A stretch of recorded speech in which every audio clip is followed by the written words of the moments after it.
Namaskar. Welcome to another episode of Editorial. What happens if we become a single party democracy? What happens to India? What happens to your life and mine? Is there a possibility of us being a single party democracy? Let's discuss all of this. Let's get right into the show. So what happens if India becomes a single party democracy? Now the first question a lot of you may ask me is why are we talking about it? It's a hypothetical situation. Hai ki nahi? Why are we talking about it? The reason I am talking about on this subject is because as citizens, as people who have tried or who takes pride on being the world's largest democracy, we should know what happens if our democracy takes a turn. If our democracy mutates, if our democracy changes from its current form, we should know what happens. Whether that will happen or not is a different story, and that is something that we can talk and see and hope later on. But what happens if our democracy takes a turn? Now, that's the reason why I'm discussing this topic today. Believe me, it's interesting.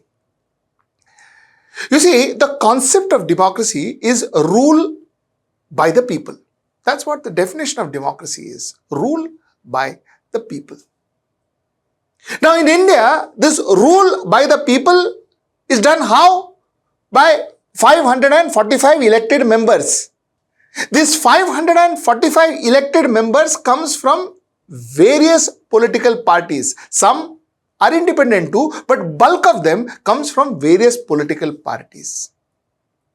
Now, if you go to see, interestingly, the definition of political parties is a group of persons organized to acquire and exercise political power.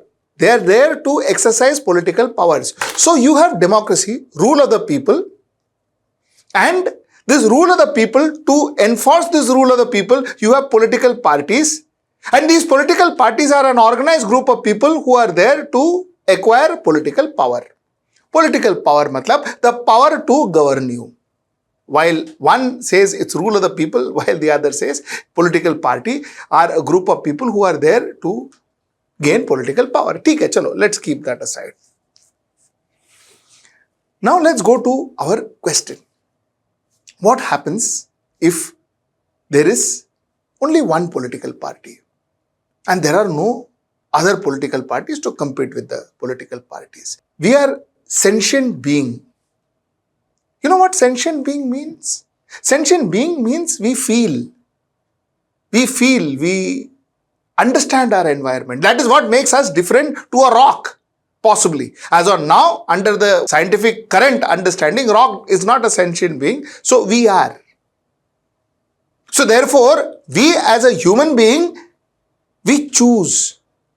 We can choose to sleep, we can choose to stay awake. We can choose to walk, we can choose to sit. We can choose to drink, we can choose to eat. We can choose to do something, we can choose not to do something. That is the right of choice. Even a dog has the right to choose. The dog can choose to eat, dog can choose to sleep, dog can choose to run, dog can choose to bark. So it is very imperative that we have a right to choose. The moment that right to choose is taken away, we turn more into a rock. Because our fundamental way, the way we know life, changes. Let me try and explain this to you. You see, today, you have the right to choose a political party. That political party wants you to choose them. They know that they can only be acquiring power, like what the political party's definition is, if you choose them. So they come to you, they plead for your vote. they want your vote. And once they get your vote, then they acquire the power that they want to.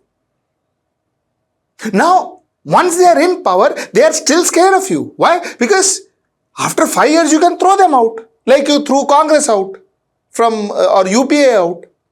You can throw them out. So the fact remains that they still will try and look after your interest to the best of their ability, or to how much of it they can. They will look after your interest purely because they know that you have to elect them again. Otherwise, they will be out of power. Because that is the power of choosing, your power to choose. Now imagine that goes off. So that political party, that political person, that person who is in the helm of the affair, he has no fear because you can't take him away. You can't throw him out.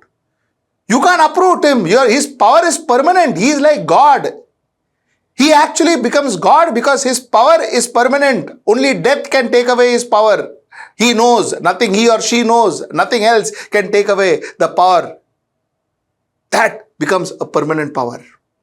For a political party, not even death, because that political party will continue to rule that particular country till time immemorial, till some historic change happens. So what really happens is the interest of that person will be higher than your interest. You lose the power to choose. You, from a human being, turn into a rock, which hardly has any power to choose.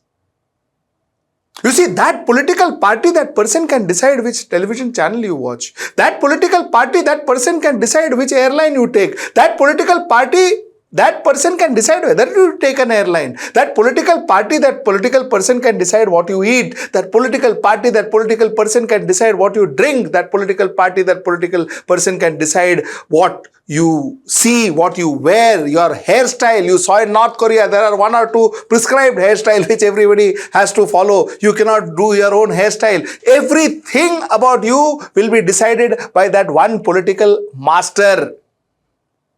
And that one political master will guide your life. That one political master will decide which mobile phone you use. That one political master will decide what kind of traditional attire you wear or what tradition you follow. That political master will decide whether you watch a dance or whether you watch a play. That political master will decide. That political master will decide whether you breathe next day or you don't. That too will be decided by that political master. Now, a lot of you may already have started writing that I am exaggerating. The fact is, I am not. The fact is, I am not. We've seen countries like North Korea.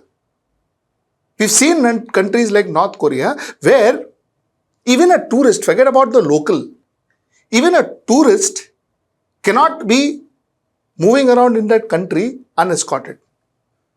If you ever get a visa to North Korea, which you get it only through China, if you ever get a visa to North Korea and you want to go there as a tourist, there will be 2 guides waiting for you in the airport, and those 2 guides will be taking you through the entire of North Korea. You cannot move out. You cannot move out of your hotel room without those guides escorting you. You cannot go to a place alone without those guides escorting you. Why? Because one leader, one party decided so. One party decided so, one leader decided so, one party democracy. They too do not call themselves as a dictatorship. In their own form, they also call themselves as a democracy. In their own form. Now, this is normally what happens when there is one party. There is hardly any difference then between a monarchy, a dictatorship, and a democracy. Who becomes rich? Who becomes poor? How much percentage of the total population becomes rich? How much percentage of the total population will remain poor would be decided that one political party and one person. We have seen it. We've seen crony capitalism even in a democracy of like ours. We've seen crony capitalism.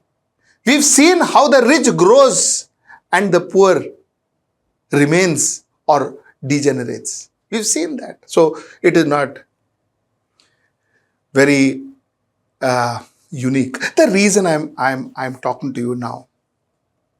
You see, a politician currently joins a political party for power. Let us be very clear about it. He or she joins a political party for acquiring power. Ideology, which used to be the forerunner for a political person to join a political party or to join a movement, that ideology part is not even in the top 10 list today when a person chooses his career, her career as a politician. That ideology part was important when we were fighting for our freedom. Because then people believed in ideology and stuck to their political parties, stuck to the political parties where their ideology was preached, practiced, and prevailed. But after that, ideology just got lost. So what really happened? What was left was people who wants power. Now, what is that getting us to? No particular political party or no particular bill is going to be passed saying that we will be a one political party democracy. But what is happening is a politician today, if you see, especially states like Maharashtra, where one political party has swept the election, you see that the opposition leaders are now wanting to jump to this one political party that swept the election. If the representative you chose because they were standing against one ideology, and that particular party, after you chose him or her, once the government is formed, once the assembly is set, if he or she wants to jump to the political party which he or she opposed while asking for votes, what is going to happen is you are going to see a larger and larger treasury bench, and you are going to see a smaller and smaller and smaller opposition. The smaller the opposition, the lesser your right to choose. Because a small opposition is compromising on your right to choose. Because then there is nobody to question. Then there is nobody to ask, ऐसे क्यों नहीं? Why like this? Why not like this? That's your right to choose. That is why you send that political person into that assembly / parliament. When people jump for power, remember, they have taken something from you and they are using it for something else. Which means they have asked you for your votes, saying that I belong to this ideology, I support this ideology, I support this movement. They have taken your votes and they are using it to gain political power by giving that vote of yours to another ideology, to another movement, to another set of political parties. So they are taking it based on one promise and they are handing it over to the other. Technically speaking, shouldn't that be crime?